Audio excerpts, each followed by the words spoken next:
the seventh award going to a man, again, I met last night and this morning and had very warm interchanges with. I'm speaking here of El Sayed Ashri. And would you care to come forward?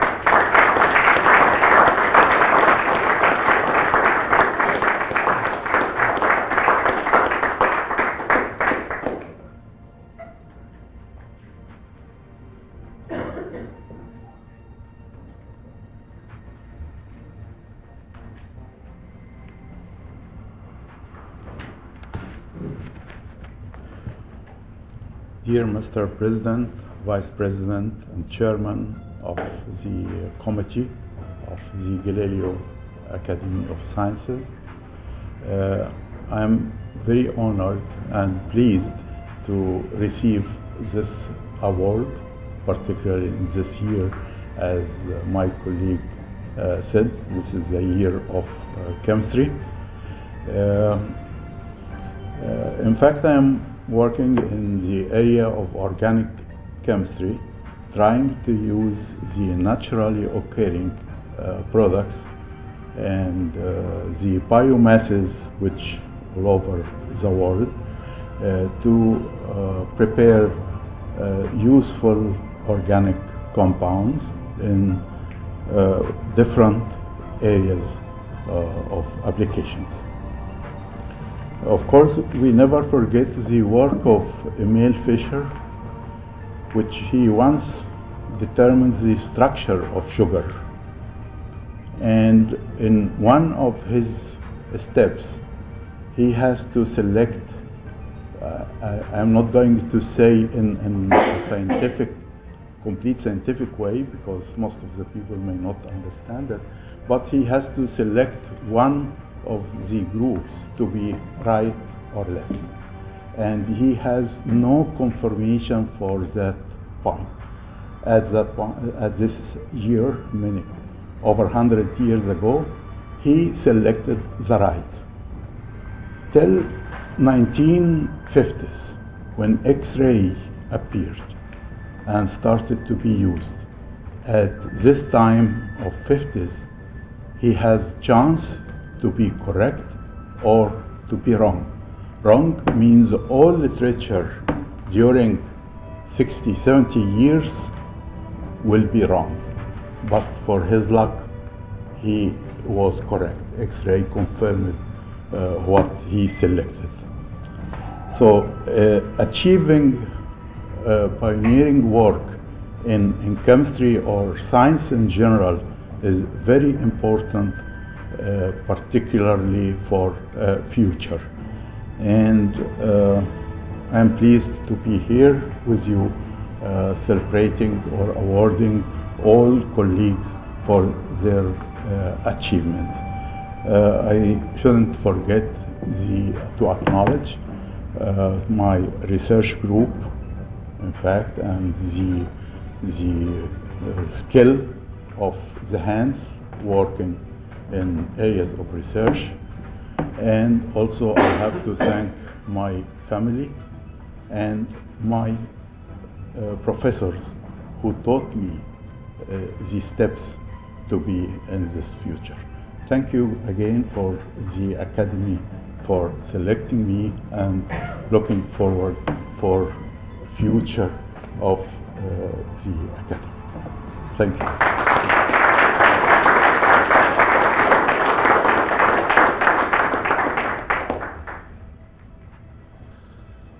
Now we're back to the latter part of the sequence. It is the eighth in the sequence, the eighth award, and this is a posthumous award in honor of the great Italian theoretical physicist Nicola Cabibbo, who passed away on the 16th of August 2010. Now, Cabibbo made very many outstanding contributions to physics, and together with Enrico Fermi, they are both known as the fathers of the weak interaction.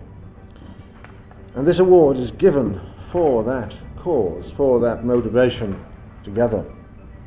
And so it's a posthumous award, and today is collected by the Academy's Deputy Chairman, Franco Celleri.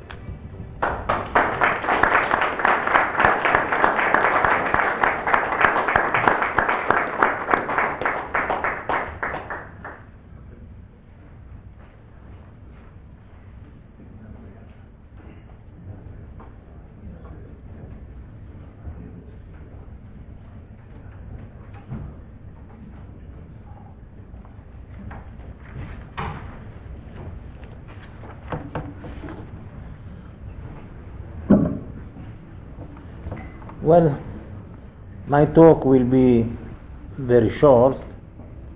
What I want to do is simply to assure you the great quality of the person who now receives the prize. Half a century ago, in the early 60s, elementary particle physics had important development with the building of colliding beam accelerators. The names of the accelerators were given Ada and Adone. Theoretical calculations were needed to compare the results of the experiments with the theory. And all the important calculations were made by a young Roman physicist. His name is Nicola Cabibbo, in collaboration with an older physicist, Gatto. Now, this paper became so used by all the people who practiced the experimental activity that it was called the Bible.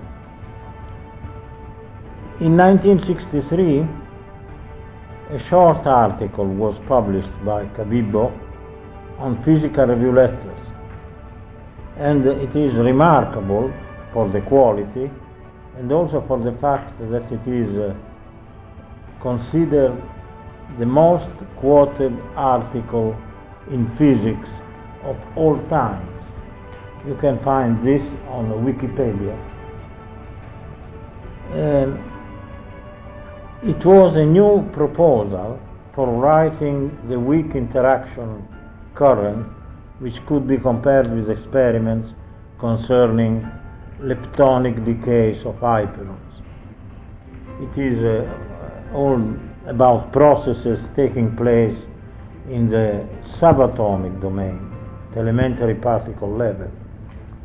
Well, and so Cabibbo continued his brilliant career, and in 2008, just 3 years ago, 3 Japanese physicists received the Nobel Prize for a generalization of the Cabibbo theory. The name of the physicist is Nambu Kobayashi Masukawa. The thing was not very much appreciated because it was considered an exclusion of Cabibbo from the Nobel Prize. And there were articles published on Corriere della Sera pointing out to this and asking also Italian physicists what they thought about it. It is remarkable that Cabibbo did not take part in this. He refused to give interviews on the subject of the Nobel Prize, which he had not had, and which he greatly deserved. So we can conclude and say that, in a sense, Nicola Cabibbo was larger than life, and because he did not want to take place on this discussion. Well, that is about all I want to say. So it's award number 9. Well, this one is again for a lifetime achievement of work, this time in the field of cybernetics, and it goes to Gianni degli Antoni, and I've seen much of his work and also the video presentations. I mentioned to him earlier that the University of Edinburgh, sponsored and very much encouraged by the Prince of Wales, did establish a chair in this field. Gianni was very interested in knowing something of that, so we can talk about that at a later time. But this 9th award then to Gianni degli Antoni, and for this new field, but very pertinent field indeed, where science and technology marry so significantly, and therefore can Gianni come forward to collect his award?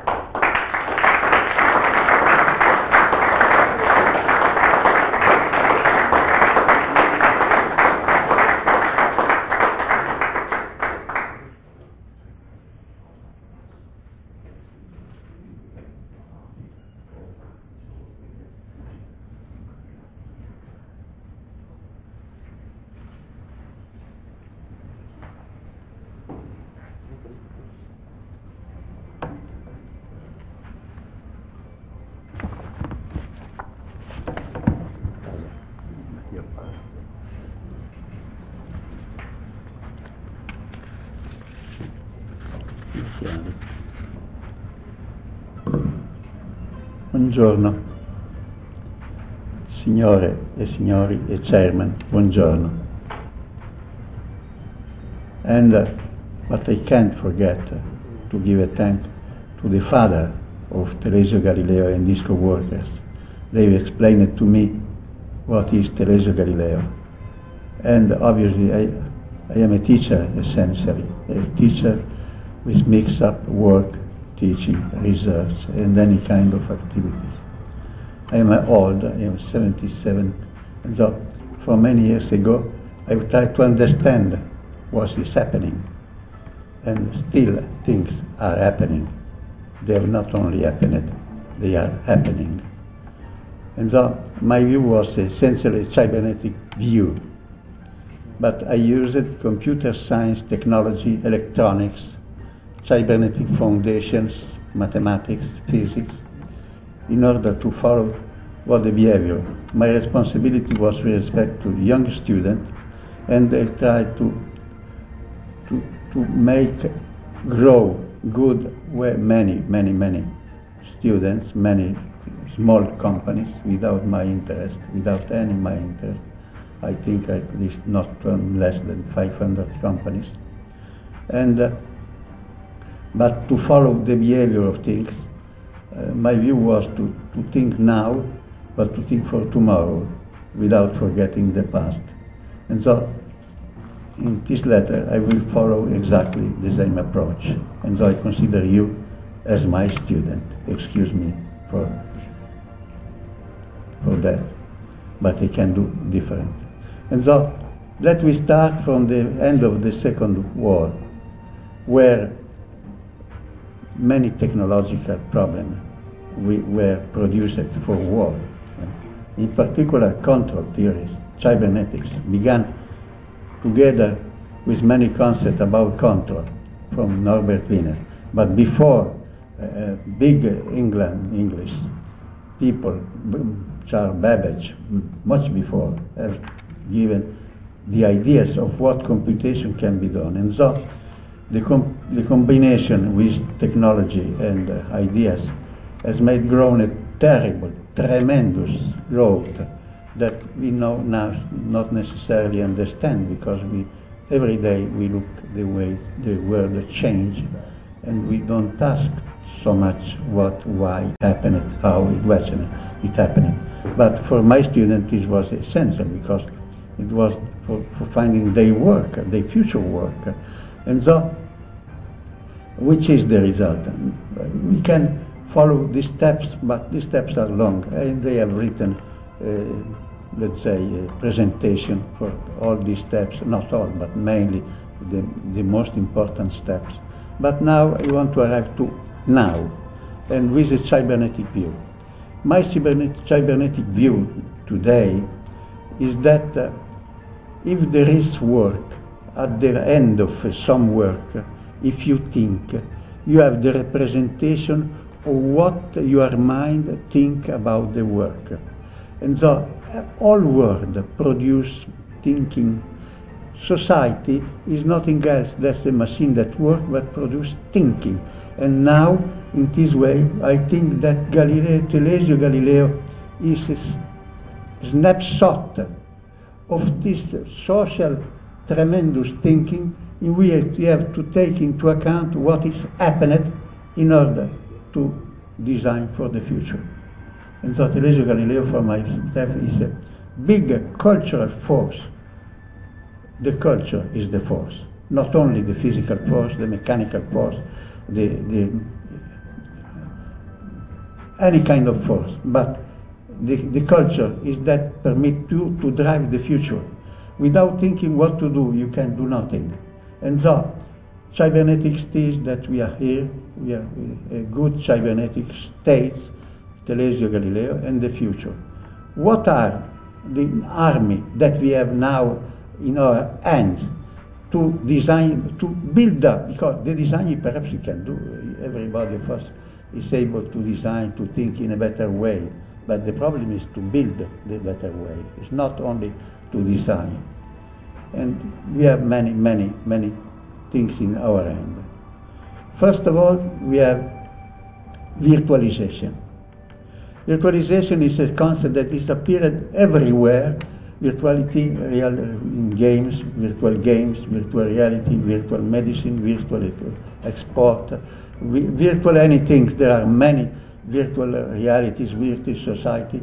It is a tremendous technology, but virtual technology is essentially a technology of the culture. It costs little. It's not as the cost of the world. It is only a cost of the culture. Culture is your mind, is what is happening. We have understood now. That's the virtuality. The second force that we have is technology, information technology, in particular cloud computing, that will change everything in the next years. In particular, the notion of properties of things. Property of things will change completely. Because the question is, it is better to have or to can use? But if I can use everything in my life without owning myself, without having the responsibility of managing these things, perhaps cloud computing will change. There is another, this is a news.